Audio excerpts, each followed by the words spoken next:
Malambot, malambot. Kindat ka muna kay Ninang, kindat mo na. Puti ilong. Yeah. Yay! Abang nga pala isa say, Merry Christmas! Ho, ho, ho! Tsura. Wala pa. Bumitira, no? Ho, ho, ho! Ha, ha, ha. Siya, ano na lang, ha, ha, ha. Tatai. Yay! Isa. Saan ba siya nakatingin sa isda? Yay! Oops! Mali na. Nakaupo ka na sa dulo. Wala na nga, ibili ko ng helmet.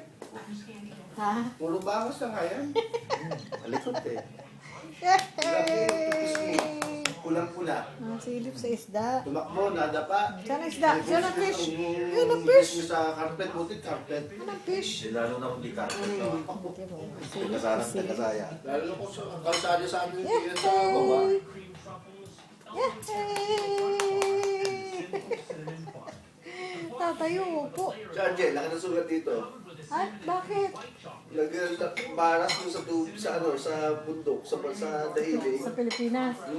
Natuwa, nag-alabaras. Aroy. Ay napatid kayo ng lubid. Asus, Mario. Eh, sabi ni Arjen, he fell down from the mountain daw. Eh. Ay, hindi naman nabali. Hindi na, Sugat pero lang, malaking sugat asgas. din. Nako, Sabi na, namalanasan mo ko, tumakalanasan namin sa bata. tama lang. Tuwa yung mga tao doon, English speaker. Ngayon lang, Ouch! makaranas. Hindi pa nga kung ano daw mga ipapakain. Hindi mo, ano sila? Sabi ko, wala naman ang problema sa pagkain. Diyan natin pinapakain. Nakakatuwa po, nagkabarkadahan, nanood ng sine. Pinanood na sine, Shake, Rattle, and Roll. Is RJ po hindi po maano sa mga nakakatakot ng eh, bago Tagalog pa. Hindi masyado siyang ano.